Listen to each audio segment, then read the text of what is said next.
Hello there, everybody, and welcome to episode 64 of the Play to Win podcast. My name is Tyler. I am your only host this week. Keiran is out because he is getting a new computer. He does not have all the parts just quite yet. They should be in on Monday. So the day this goes live, his parts should be in, and he should be good to go, ready to be back on the show with us for episode 65. But I am by myself this week for episode 64 because of that reason. But it should still be a good show this week. This is a show we break down the week's biggest gaming news through in-depth discussion. And this week, it's a bit weird. It's going to be a bit different, but I'll get into that in a moment. Remember to subscribe. If you are on podcast services, make sure you subscribe and leave us a nice 5-star review, letting us know how much you like the show, how much you love it. Greatly appreciate that. And if you are on YouTube, hit that subscription button as well, and also tick the notification bell. That way, you know as soon as videos go live, and you can be one of the first people to be watching our content, watching new episodes of the podcast, so on and so forth. With that being said, though, like I said, it's going to be a bit of a different episode in a sense, because this past week, there's been some news, but it's been a bit of a light week in terms of news. Like, there's been a number of different stories, a number of different, news things that popped up this week, but not a whole lot of like big headlining main news stories, if you get what I mean. So this episode is kind of going to be a whole lot of basically brief mentions pushed together in one. This is basically going to be a brief mentions episode in a sense. There are some stories in here where I'll be digging into them in a bit more detail, but for the most part, a lot of these will just be kind of a brief mention type thing, like we would do at the end of a normal episode of the Play to Win podcast. So this one should be a shorter episode than normal, probably anywhere from about 30 to 45 minutes, I'm imagining. But yeah, it should be good, should be fun, should be a nice, breezy, easy going one. And we're just going to get right into it. This week, we're going to be talking about some new Final Fantasy XVI details that we got.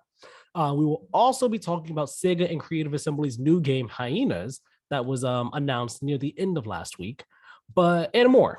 Before we get into any of that, though, the first thing we're going to talk about is the industry's response to the Supreme Court in the U.S. overturning Roe v. Wade, overturning that very instrumental piece of legislation in the United States. We kind of talked about this a few weeks ago when documents about this kind of leaked that the Supreme Court was likely going to be overturning Roe v. Wade, and how a number of different companies in the industry kind of spoke out against it. Bungie being one of them, and how Sony kind of forbade their studios from like publicly putting out any statements about it because they didn't want to. They wanted to they wanted to respect both sides, like both sides of opinions, allow people to have like respect differences in opinion and all like that.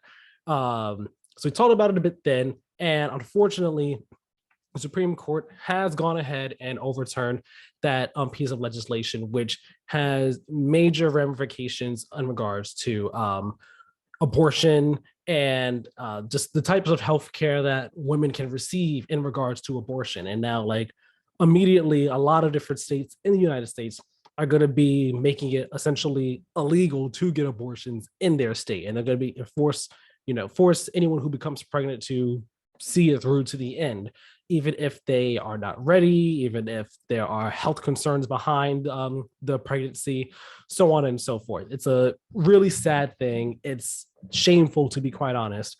So the industry at large has responded to this. They responded to this immediately because this happened on Friday. Friday mornings when this happened. And throughout the day, a number of different companies in the games industry were speaking out about this. Bungie being one of them. They kind of added an update to their initial blog post when the document was first leaked. And now they're saying that they'll be implementing a travel reimbursement program for employees or their dependents who have to travel out of state to receive the health care that they need.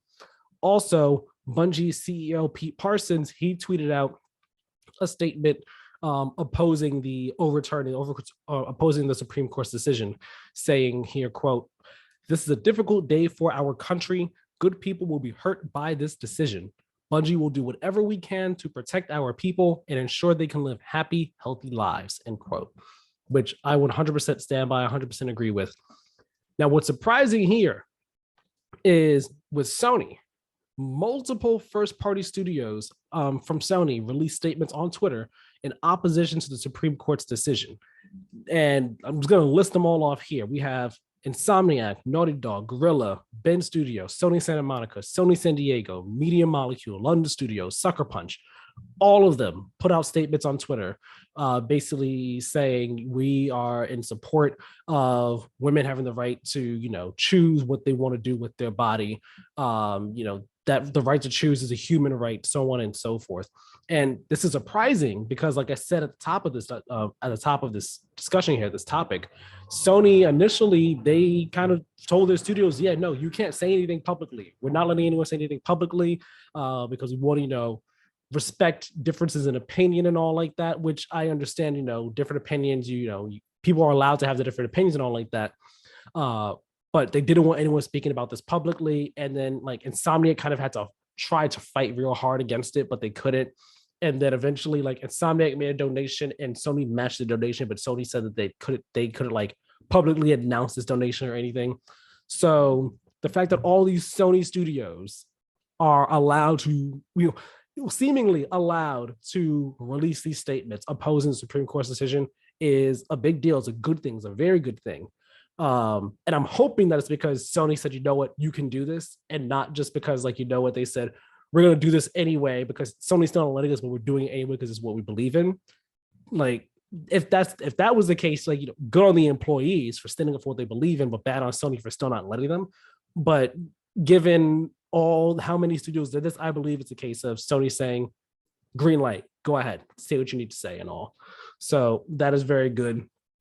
And then going across to a number of other studios, we have Innersloth, the developer behind Among Us.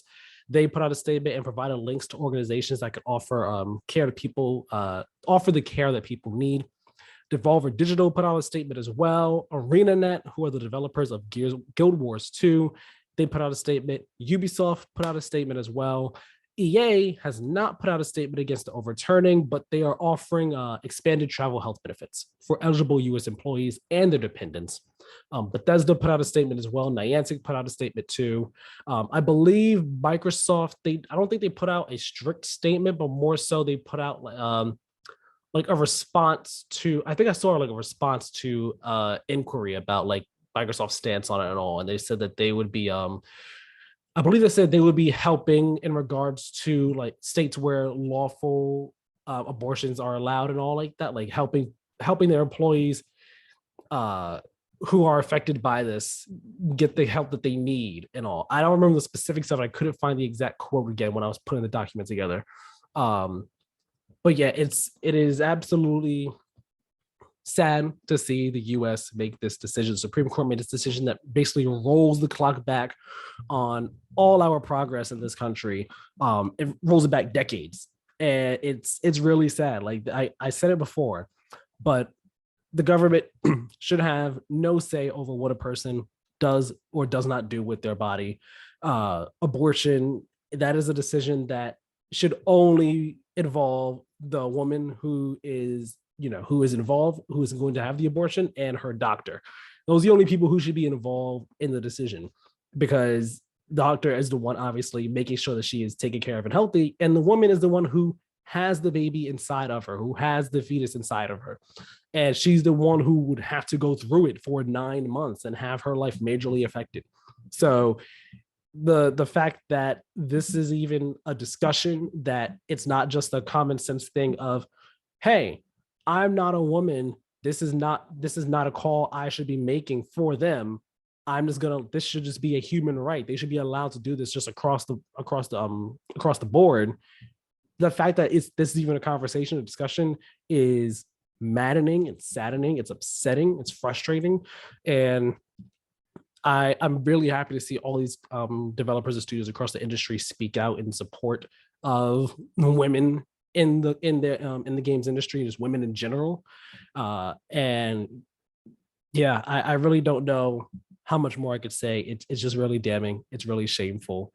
And it just continues to make it more, it continues to make it harder and harder to, to be someone living here in the US. You're just like, it's one thing after another. It seems like things just aren't getting better because people in power they just don't care. They don't care about actual human rights and progress. They want to just control people and what they can and cannot do. And it's a shame. It's an utter shame that they're like, yeah, women, you can't get abortions, you can't do that, but we're going to control those rights, your abortion rights, your human rights, but we're not going to do anything about gun control rights or anything like that. We're not going to do anything with that because those rights are sacred right there. But your right to choose, that's not sacred. We are going to decide what you do with that. It's utterly shameful. It's disgusting. It's despicable. So yeah, I'm happy that the games industry is speaking out about this.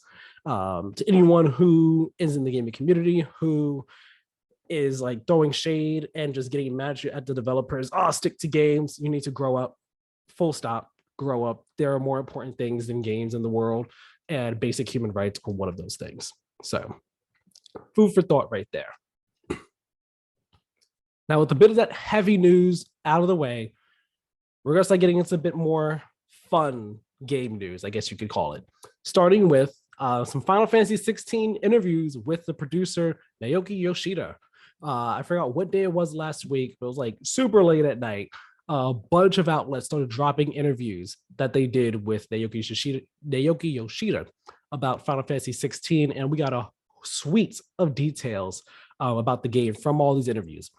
So I have grabbed a number of details from IGN, GameSpot, Game Informer, and Press Start from their separate interviews, and I've compiled them into a couple different sections here.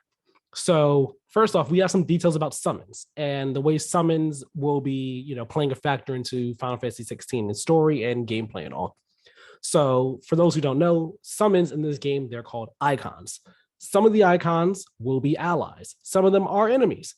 And some of these icon battles that we saw in the latest trailer, where we saw, I think, Garuda fighting someone. We saw Bahamut fighting one, I think Titan fighting one. Like some of these fights, they can be controlled as well. Like you will actually be controlling the fight. So you'll be playing as one of the icons during this fight and having an actual part in it. It won't just be like a cinematic thing that you're watching.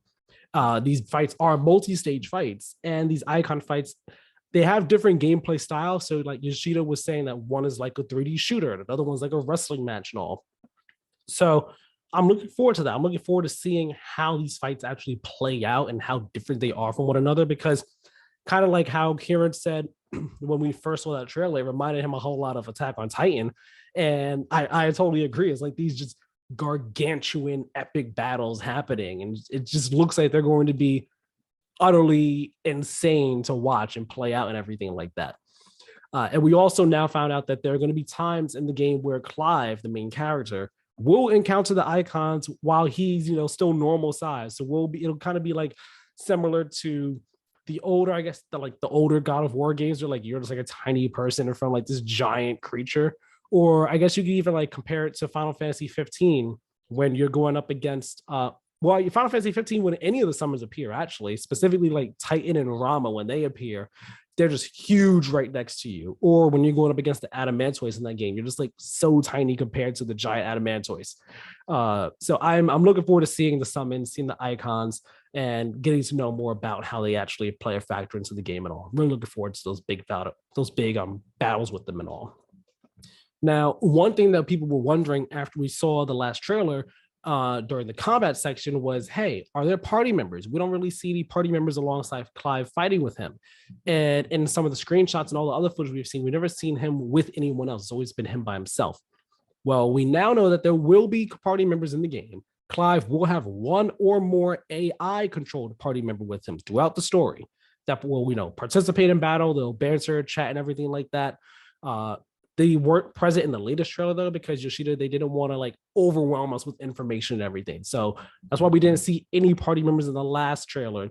But there will be party members. We just will not be playing as them. We will not be controlling them. It'll be the AI controlling them. And also, little tidbit here. In the very first trailer for Final Fantasy 16, there was a dog we saw called Torgal. Now we know the name. It's called Torgal. And Yoshida was kind of being a bit coy and all, but it looks like this dog may end up being a party member in some shape or form. If not a party member, they'll be very important to the story, or at least to Clive in some way, shape, or form, some fashion. So I'm looking forward to that. But I am also excited to see, that we are going to have party members. I wonder who these party members will be, if there'll be some of the other dominants. The dominants are the people in the game who have the icons inside them, who could turn into the icons. So I wonder if they'll be some of the party members. It's going to be interesting to find out. I'm excited to find out more about this game. And I also wonder, if we're having party members with us, I wonder how combat will play out with party members. Like, can we do team up moves with them? How's it going to be? It's all fascinating, very exciting stuff. Now, sticking with combat a little bit longer, we can seamlessly switch between icon abilities on the fly, making combat stylish and fun, which was something we kind of saw in the last trailer. We saw Clive do, I think, a Garuda attack into the air and then like a Titan attack to punch him back down. So we know that. It's a bit more confirmation on it. But there's also going to be a skill tree present in the game. And that's how you'll be able to unlock and upgrade different icon abilities for Clive to use. You'll need points for this that you get from battles that you can use to go through the skill tree. And these points can be respec at any point in the game as much as you want, which is really good. That's really nice. We still have yet to see what the skill tree looks like, how in-depth it is. But given that you're able to respec your points any way you want, I imagine it'll probably be a pretty in-depth one, and it'll allow you to really kind of have, I guess you could say, a Clive that really fits your playstyle, is a bit like unique to you. I'm intrigued to see what that really ends up looking like, though. So gotta wait a bit on that. Now, in regards to the world of the game, we now know it is not an open world. The game will instead have multiple different areas in which the story takes place. So it'll kind of be like an open area design in a sense. And the reason this was done was to give players a quote, better feel of a truly global scale, end quote. Even though it's not an open world game, though, the game is still taking a lot of inspiration from AAA open world RPGs, though Yoshida didn't say which ones the inspiration is coming from, though. So I know some people were hoping it would be open world. Some weren't. Some might have wanted to be more linear or like this, the multiple open area kind of design. I am down for any of them. Honestly, I don't really necessarily have a preference. It's all just about like how well the one you go for is executed. Some people didn't really like 15s because they felt 15s was a bit empty and didn't really have much going for it in terms of substance and all. I liked 15's open world. I really enjoyed it, really loved it. But I also like the linear ones. Like I like 10, I like 7, how linear they are. 13, not so much, just because again, execution. But still, I'm looking forward to seeing how this one actually ends up being in terms of how it's executed on the open area design and how open these areas are as well. Let's see. And we also do know that in some of these areas, there will be side quests and hunts for you to go on to. So it's not going to be just linear, like story. There's going to be side stuff for you to do as well. Speaking of story, we got a few details about this too. One of the main themes of the game is like the differing values and ideals that people from different walks of life have. We also now know, in contrast to Final Fantasy XV, there will be no supplementary lore be made for the game.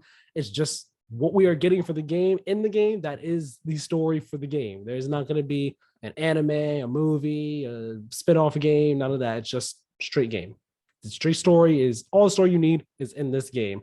And hopefully that'll make it easier for people to understand this one. Although, in my opinion, 15 story, not difficult to understand even without like the supplementary stuff, in my opinion, is what it is though. We also now know that throughout Final Fantasy XVI, we'll be following Clive through different points in his life. So we'll be following him through his teens, his 20s, and his 30s. So it seems like this is going to be like a 2-decade-long story in a sense. And like I said before, side quests are going to be in the game, and those side quests and other elements will provide backstory to fill in the gaps during these time jumps, as well as offer more in-depth lore for those who want it. So Yoshida said that there is going to be like an in-game compendium for those who really want to like dig into lore and everything. So it's going to be really interesting seeing how they make it so that you don't feel completely lost when we jump from like, say, 16-year-old Clive to now he's 24, 8 years later. What's going on here? And then like 2 more years is 26. What's happening now? Like just making it so that it's all coherent, comprehensible, easy to understand. It's going to be interesting. It's going to be a lot, especially since it seems like this game is going to be a very politics heavy one. There's going to be a whole lot of story stuff happening. So I'm really, again, this all comes down to execution. How well it's executed on. I like the idea, I like the prospect of this, following him through all different points of his life. That way we get to see different perspectives, how he grows, how he gets more wiser or gets more aggressive and angry and all like that. I'm really intrigued to see. But as long as it's executed on properly, that's what it really comes down to. And we also got a bit more confirmation about like the game's mature rating. He said that the game has this rating because it's due to the game just tackling more mature themes and topics and all. And they didn't want to like they did for the story they wanted to tell, they had to have it be this rating. So I'm all for it. Do what you got to do to tell us a great story, the great story that you want us to have. And last but not least, a third trailer for Final Fantasy XVI is planned for release sometime this fall. And in this trailer, they intend to focus more on the lore, the world, the story, as opposed to like strictly like how combat gameplay heavy the last one was. So it'll be exciting. I'm looking forward to this third trailer. I'm looking forward to Final Fantasy 16. Everything that we've been hearing and seeing for the game in recent weeks and months, it's been sounding amazing. It's been sounding incredible. So I'm all for it. I'm hyped. Summer 2023 cannot come soon enough. Please give me this game. Give me this game now. All right. Now, speaking of games I know people are going to want, this next one I'm not going to want, but I know a lot of people will. From Software is working on their next game, and get this, it is in the final stages of development. Miyazaki himself has confirmed. He's confirmed this himself, and he's confirmed that he's working on another new project as well, in addition to this next game, that is, quote, a more abstract fantasy than anything we've ever done, end quote. Now, that first game that's in the final stages of development, there's a good chance, and people are kind of speculating that it is an Armored Core game. Reason being is that I believe it was a few months ago, like there were screenshots that leaked onto the internet of what seemed to be a new Armored Core game. So those screenshots, the game looked like pretty polished, pretty well, like pretty good, pretty nearly done. So if his next game is in the final stages of development, chances are it's probably that. It's probably is that Armored Core game. Now, what this other new project is, that's more like abstract fantasy, I'm intrigued. I don't know what that could be. I perhaps maybe it's maybe it's a Elden Ring spinoff of sorts. Maybe it's an entirely new IP. Maybe it's going back to Dark Souls. I mean, I don't know anything about Dark Souls story, so perhaps it could have been done at 3, and that's that. I don't know. But I'm intrigued to see what it is that he's cooking up over there. And also From Software, they're recruiting for several new projects in a variety of different roles. So Elden Ring is not there. They're not just, all right, we're doing Elden Ring. Now we're doing one more of the game. No, From Software, they got a lot cooking in the oven over there. In addition to what I'm supposing, there's probably going to be Elden Ring DLC as well. I predicted that earlier, like a month ago when we did our summer game showcase predictions. Elden Ring DLC is most likely in the works too. This Armored Core possibly coming very soon. There's got a whole lot of stuff happening. So FromSoft fans, you guys are going to be eating very well for quite a while. I hope you all enjoy this, enjoy the feast of games you all are going to be getting very soon. Now, Master Chief Collection made its way into the news, and it's because the game might be getting microtransactions soon. This will come in the form of Spartan points that would give players the additional option to purchase old cosmetics that they missed out on, or to save time on grinding out new content that gets added to the game. Of course, people are not happy about this. People don't want microtransactions to be added to Master Chief Collection. But I think, just based off what I read about it, I don't really play Master Chief Collection, but I think if it's just an option, it's not that bad. It's not that big a deal, especially considering the game is how many years old at this point. I think doing this to give people the option to buy old things that they might have missed out on isn't a bad thing. But perhaps my take could just be off base and I could be wrong, but I don't think this is that big a deal. I don't think it's that bad. I think it's fine. It's cool. It's what it is. Yves Guillemot, Ubisoft's CEO over there, he has taken a $300,000 pay cut after Ubisoft was not able to reach the financial targets they had aimed for. Some people might be looking at this as like a publicity stunt move, but hey, you're taking a pay cut. good, especially since the company isn't necessarily in the best state and you do need to step it up over there at Ubisoft. So take the pay cut, get Ubisoft back to where it needs to be, and then then you could get the pay that you were getting beforehand. Xbox Cloud Gaming, it's getting mouse and keyboard support. Didn't have it before, now it will. Didn't know that. Now a new game, well, not a new game. We got a release date announcement for A Plague Tale Requiem. It was part of a stream that they did. They gave us the release date, and they also gave us like a 12-13 minute gameplay walkthrough demo of the game, showing Amicia and Hugo doing some stealthing, doing a bit of combat and everything. Like I said before, the game looks like more A Plague Tale in a sense, just with, of course, like better visuals, but also with a bit more emphasis on combat. We have now more combat abilities at our disposal. I'm looking forward to it. I'm not expecting anything mind-blowing, but the first game was quite a surprise. So I have high hopes for this one. I hope this one can at least live up to the heights of A Plague Tale Innocence. And I think it will. Also, real quick before I continue on, October 18th. October's getting kind of tight right now. We have this in October. I think Gotham Knights is like a week later. I believe Forspoken is around the same time too. There's a lot happening in October. Call of Duty's October. Like it's getting crazy. The fall's it's gonna look kind of tight right now, and we still don't know. Like there might be other games coming out this fall that we don't have dates for yet. Specifically, God of War Ragnarok, which I mean, as a recording, we might be getting a State of Play 4 any day now. So just saying, fall's looking kind of crazy. Now, Overwatch 2. We talked about this a bit during the last episode 63. They had a Overwatch 2 reveal event stream, basically just going more in depth about some of the new features coming to the game and all like that. The new hero, Jungler Queen. We got confirmation this week that Overwatch 2 is going to replace the original Overwatch upon release. So when Overwatch 2 releases this fall, the original game will not work anymore. And anyone who plays the original game, once you go into it, it will prompt you to go download Overwatch 2 instead. And this is all part of their Blizzard's initiative, their attempt to try to, basically keep the whole community together and not have them be split or segmented or fragmented or anything like that.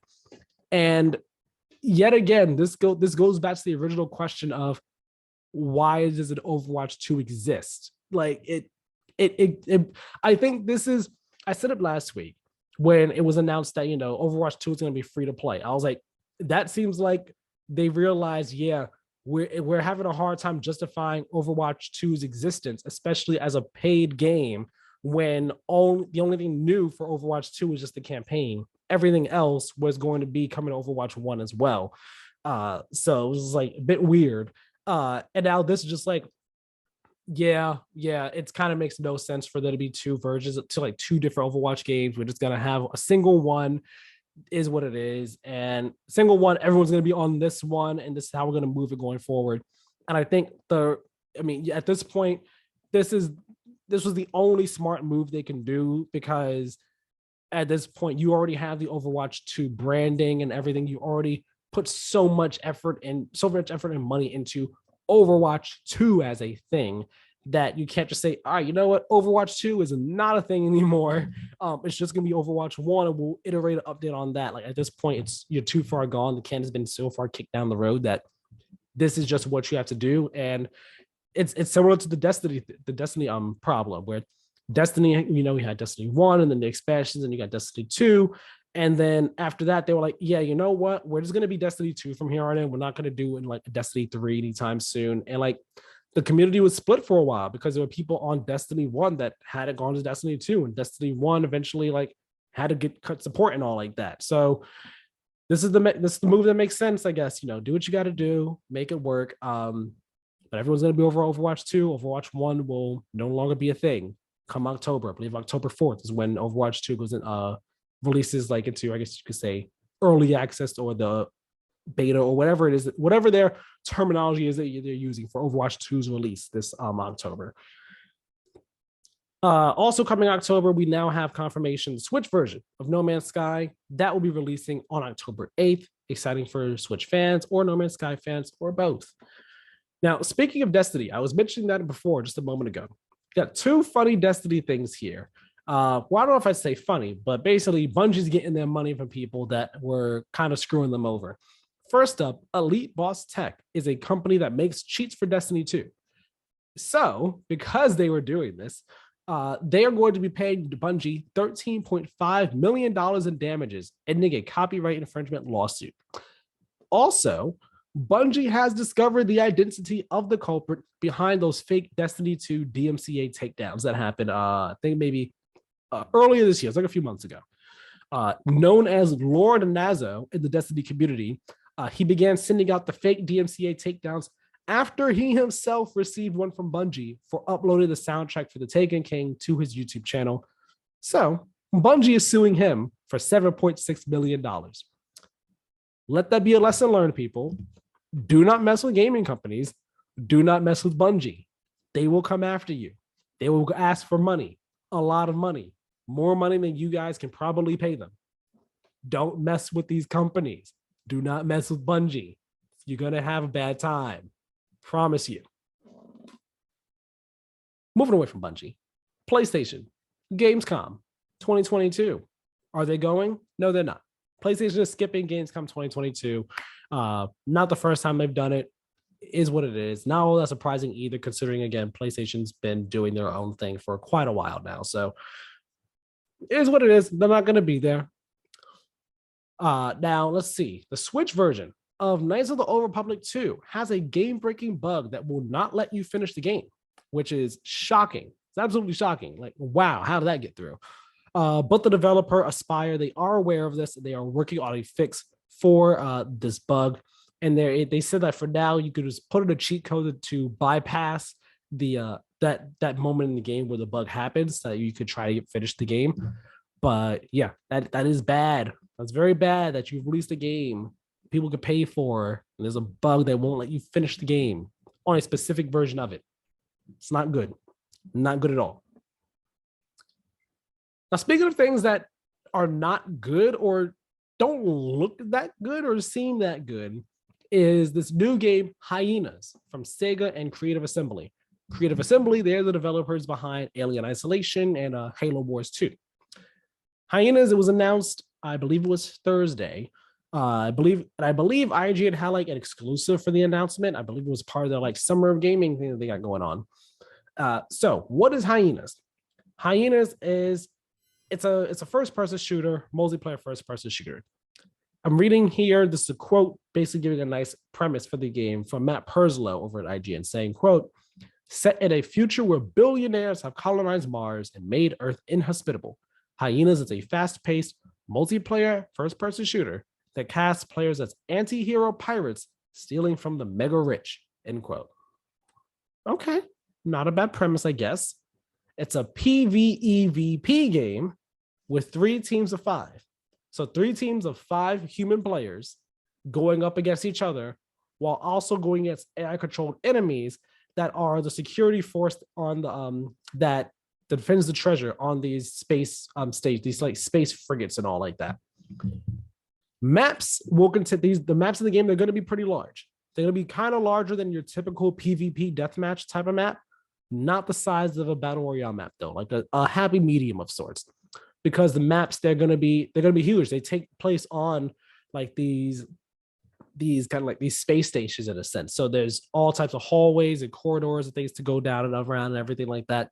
But maps will also contain 0G sections that you can go through and engage in. So that I like that dynamic. How that'll bring a level of, I guess you could say, freshness to the FPS experience, the multiplayer experience. Going through this 0G section, using that for traversal or fighting other people while you're in 0G. It's good. That sounds cool. That sounds exciting. It sounds interesting. But where I kind of like am not all that into this game is just the fact that it seems like it's another type of character hero-based first-person shooter, multiplayer first-person shooter, I should say, that's trying, just trying to get in on that live service multiplayer space. that is, I don't know if I can say heavily saturated, but there's just a lot of games in this space that are trying to compete for your attention.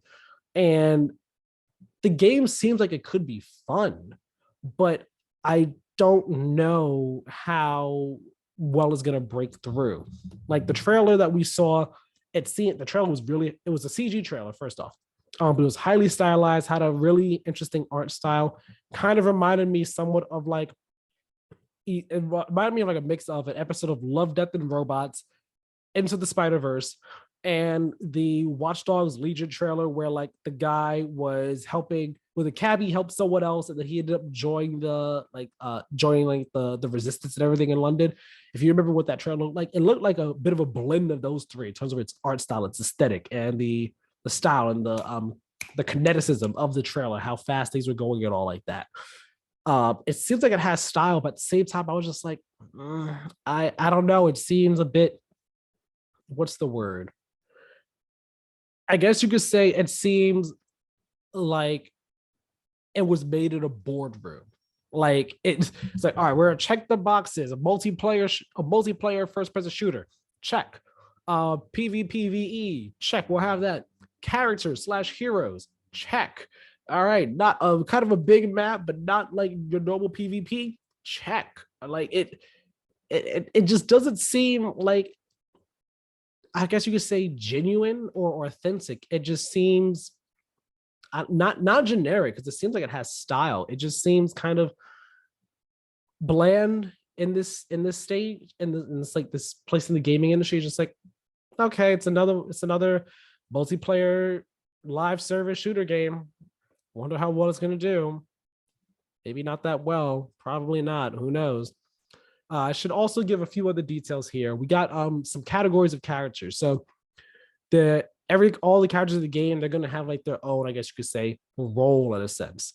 And the roles are engage, evade, and exploit. So the engaged characters, they're more action focused. The evade characters, they're more nimble, and they kind of also focus on stealth. Some of them do. And then there are the exploit characters, who are hackers and like your support type people. So like I think that like each of those things can make the game more stand out. I guess they can make the game stand out and be a bit more unique in terms of how the gameplay goes, how each match goes. But again, at the same time, I was watching this trailer, I was just like, okay, we'll see how this is. Again, it was just a CG trailer, so it was just enough to give me an idea of like the style that they're going for, but not an idea of what the actual gameplay is like. Maybe my tune will change when I see actual gameplay, but for now, I'm just kind of lukewarm on it. I'm just like, okay, I guess you're going into that arena as well, the multiplayer first-person shooter live service arena, to try and stake your claim in it. We'll see how well that goes. There's no release date for the game yet, but it is coming to PlayStation, Xbox, and Steam and Epic Games Store on PC. Playable alpha is planned, and you can sign up for it over at playhyenas.com. Let me know what you guys think of the game down below in the comment section, or hit me up over on Twitter, my Twitter at TylerMetal2496, or the Play to Win Twitter and Instagram at Play to Win Game. Let us know what you think of it, because not really hitting for me. Not really hitting for me at all right now. Not in the slightest bit. Now, Nintendo fans, or better yet, Xenoblade fans, they got a nice direct last week. I didn't watch it. I'm not getting Xenoblade Chronicles anytime soon, but they got a Xenoblade Chronicles 3 direct. Gave a whole lot more details of the game. We got the announcement of an expansion pass coming to it. It will cost $30 and be available when the game releases on July 29th. The expansion pass comes with a number of things, including new quests, characters, cosmetics. Those will all be released throughout 2022 and 2023. And the expansion pass culminates with a brand new story scenario that is set to release before the end of 2023.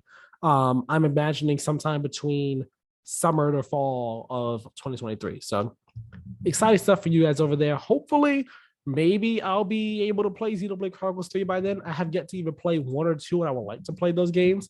But cool stuff for you guys. A lot of fun stuff coming your way. I hope you all enjoy the game when it drops on July 29th. I hope it turns out well, because it looks like it's a really good game right there.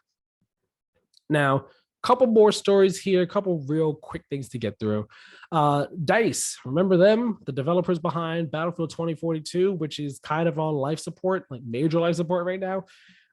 They acknowledge that the game is basically on super life support, and they have said that they have no plans at the moment to work on non-Battlefield games due to their focus on getting 2042 and DICE back to a place that the team can be proud of.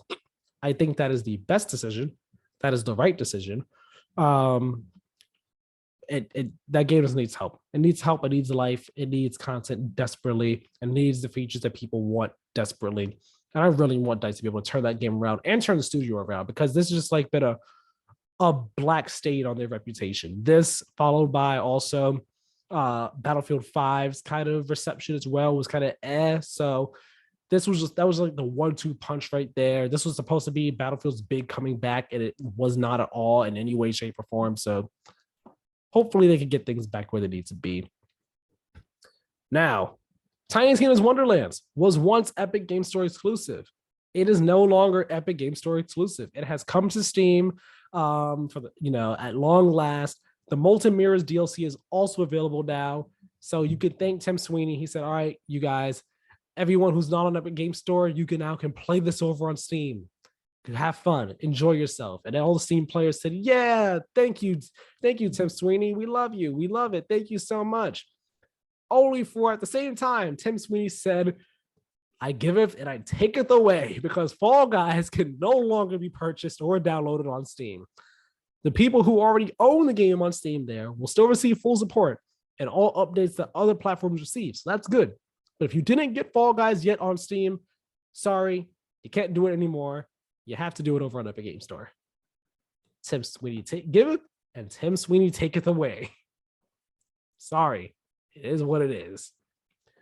And our final story here, during a live stream, let me say this. Speaking of taketh away, during a live stream with Andy Gentile, a senior designer on Tony Hawk's Pro Skater 1+2, Tony Hawk confirmed that there were plans for a Pro Skater 3+4 type remaster until Activision canceled them following Vicarious Visions' merger with Blizzard. Here's the catcher. Here's the kicker for this stuff. Activision was apparently looking for pitches from other developers, but they ultimately didn't like the pitches and did not trust other devs as they did with Vicarious Visions, so the plans never went forward. My brother in Christ, you are the ones who made this happen. You gave them Tony Hawk's Pro Skater 1 and 2. It was a huge success. And then you said, all right, you guys did a great job on that game and everyone loves them. Go join Blizzard. We're going to have someone else do it. Except we don't like their pitches and we don't trust anyone as good as you. And you're over there now. So it's just not going to happen anymore. Why would you do this? I'm not even a Tony Hawk Pro Skater fan, but this makes no sense. Absolutely bizarre, stupid decision from Activision over there. You are a stupid company. Oh my gosh. Tony Hawk's Pro Skater fans, I'm so sorry. I'm so sorry that this happened to you.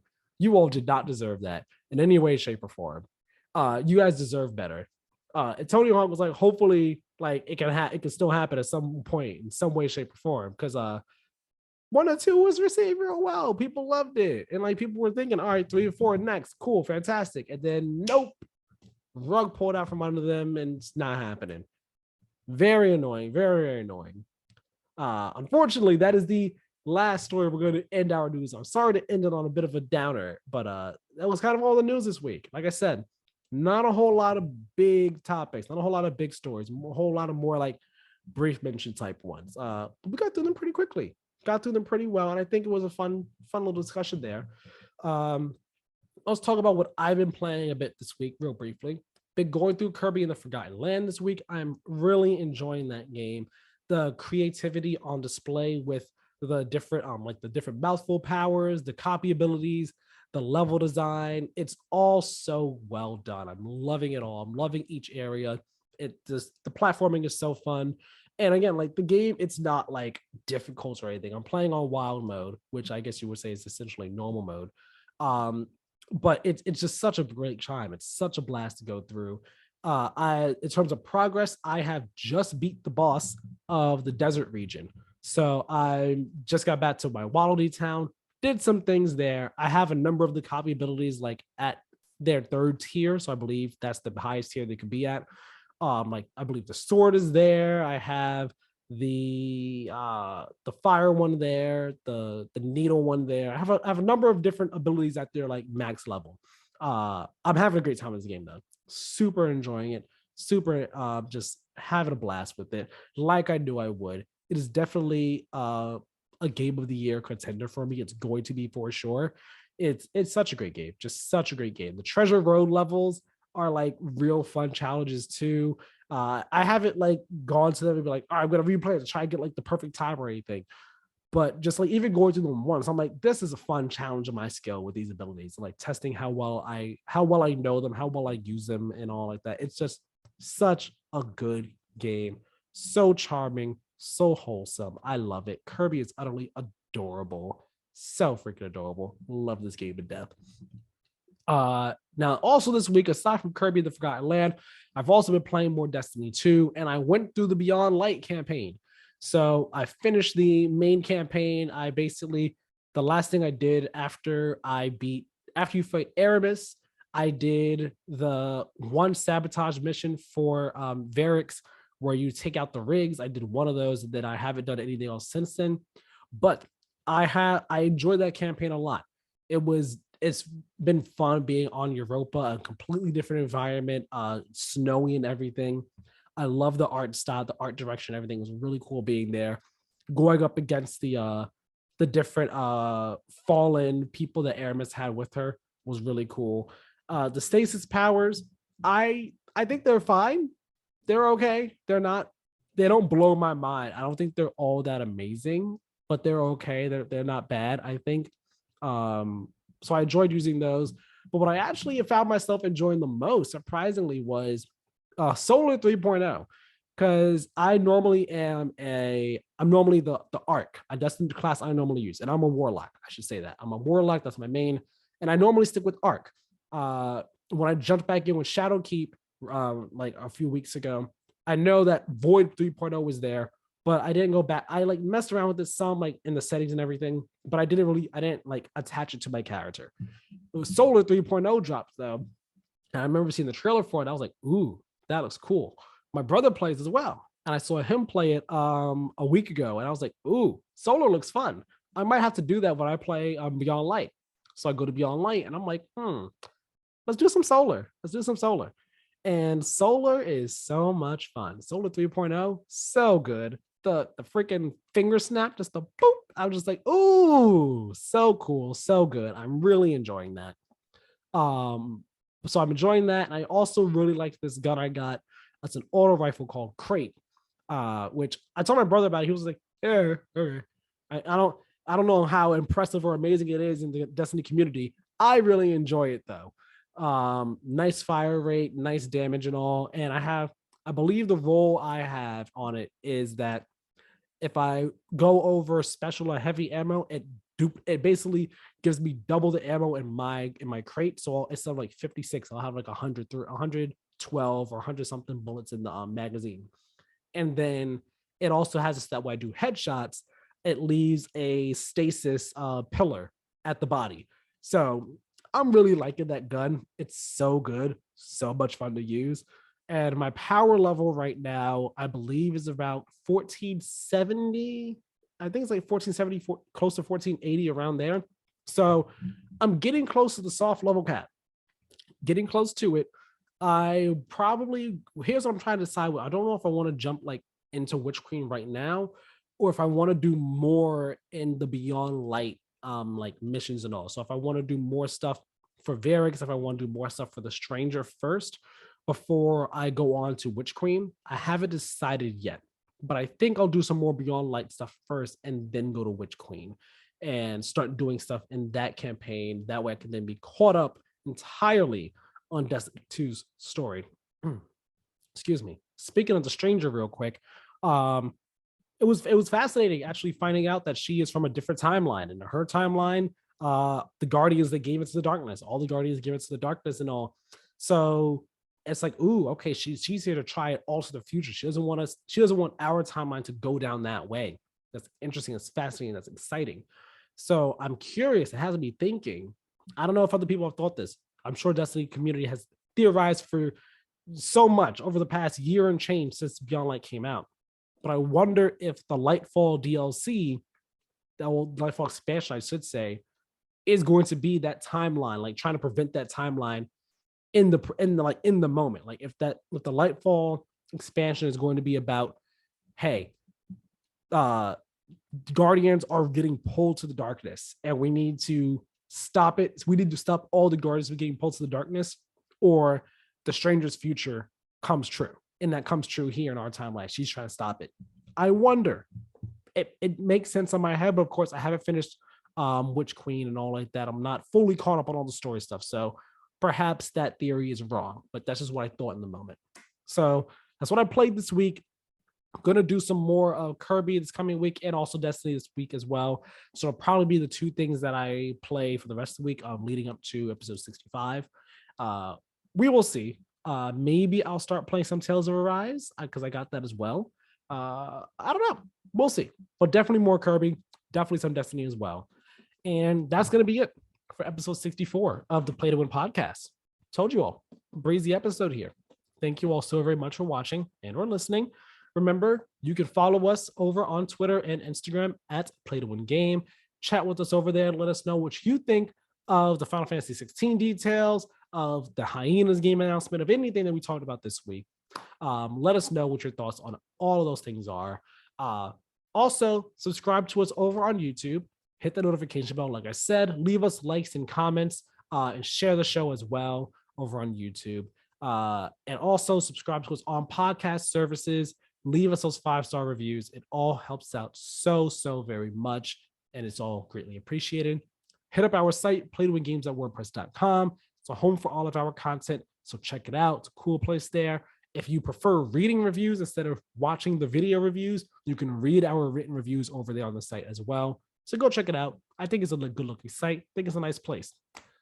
All that being said, remember, follow me over on Twitter at TylerMiller2496, where I talk about games and anime and movies and so on and so forth and all. Finished Obi-Wan this week. Really enjoyed it. I liked it. I liked that finale. But when it gets time to get serious about, real world matters, I'll tweet about those too. So kind of tweeted some things about the Roe v. Wade stuff. I'm so against it. It's so stupid that they're overturning it. This country needs to do better. They need to do better over here. All that being said, though, thank you all so very much for watching and or listening. We'll talk to you all next time. Have a great one.